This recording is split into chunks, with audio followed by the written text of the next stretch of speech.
The powerful benefits of vitamin D3 and K2. A winning combination for health.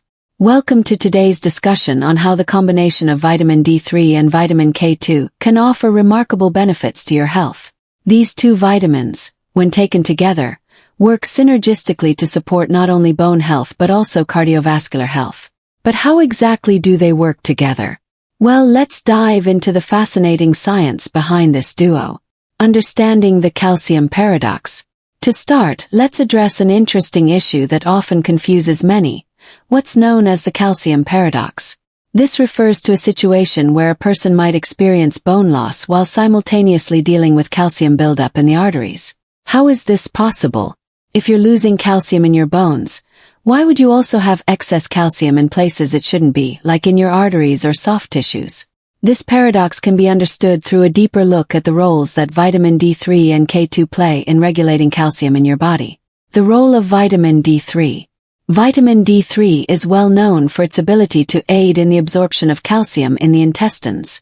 When you have adequate vitamin D3 levels, your body can absorb up to 20 times more calcium than it would without it. This calcium enters your bloodstream, but this is where a balance is critical. While calcium is essential for bone health, too much calcium in the blood, known as hypercalcemia, can cause problems. This is where vitamin K2 comes into play. Vitamin K2. The calcium regulator. Vitamin K2, which is different from vitamin K1, the one involved in blood clotting, is key in directing calcium to the right places. K2 activates proteins that transport calcium into the bones and teeth, where it's needed for strength. One of these proteins, matrix GLA protein, is responsible for keeping calcium out of places where it shouldn't be, such as the arteries, joints, and other soft tissues. Without sufficient vitamin K2, these proteins remain inactive, which can lead to harmful calcium buildup in arteries, a risk factor for heart disease. Why the French paradox matters. Here's where it gets interesting. You may have heard of the French paradox, which refers to the fact that, despite consuming high amounts of saturated fats, the French have lower rates of heart disease compared to many other countries. So what's their secret? The answer lies in the sources of vitamin K2 in their diet, particularly from animal fats and fermented foods like cheese, which are rich in this vital nutrient. Sources of vitamin K2. Vitamin K2 can be found in several natural foods, particularly in animal-based products and fermented foods. The two primary forms of K2 are 4-Malawian quaches and 7-Malawian quaches. 4-Malawian quaches is found in animal fats, like grass-fed butter, organ meats such as liver, and eggs from pasture-raised chickens.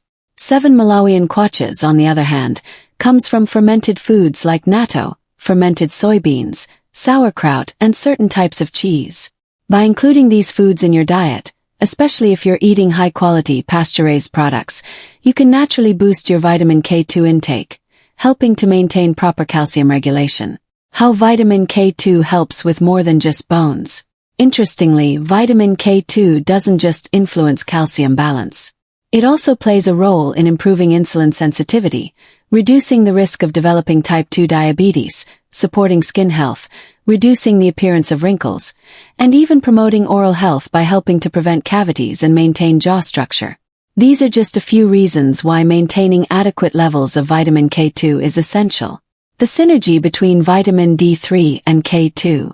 Now let's revisit the importance of combining vitamin D3 with vitamin K2. While vitamin D3 increases calcium absorption from the gut, it is vitamin K2 that ensures calcium is deposited in the bones, not in the arteries. Without enough K2, your body may absorb the calcium but fail to direct it properly, leading to potential health issues. Supplementation considerations. When it comes to supplementation, you'll find both 4-Malawian quaches and 7-Malawian quaches versions of vitamin K2. 4-Malawian quaches, which is derived from animal fats, is effective but can be costly to produce. Much of the 4-Malawian quaches available in supplements is synthetic, often extracted from tobacco leaves, which is not the same as the natural form found in food. On the other hand, 7-Malawian quaches, derived from fermented foods, is a natural form of K2 and has the added benefit of a much longer shelf life. For this reason, 7 Malawian kwaches is a preferred option for supplementation, particularly for those who may have limited access to K2-rich foods. Optimal dosage and ratio. For those considering supplementation, it's important to get the ratio between vitamin D3 and K2 correct. A common guideline is for every 10,000 IU of vitamin D3, you should take about 100 micrograms of vitamin K2. For example, if you're taking 20,000 IU of vitamin D3, you would need around 200 micrograms of vitamin K2. If you're taking a lower dose of D3, say 5,000 IU, then 50 micrograms of K2 would be appropriate. Conclusion. The combination of vitamin D3 and K2 is a powerful ally in maintaining bone strength and heart health by regulating calcium levels in the body. These vitamins work together to ensure that calcium is properly absorbed, transported, and deposited in the bones where it's needed, rather than accumulating in soft tissues or arteries. Whether you get these nutrients through whole foods or supplements, understanding the critical role of vitamin K2 in this process is key. Don't forget, a well-balanced diet rich in K2 and D3, along with regular exposure to sunlight for vitamin D, can help you maintain optimal health for years to come. Thank you for watching, and be sure to like, share, and subscribe for more health and wellness insights.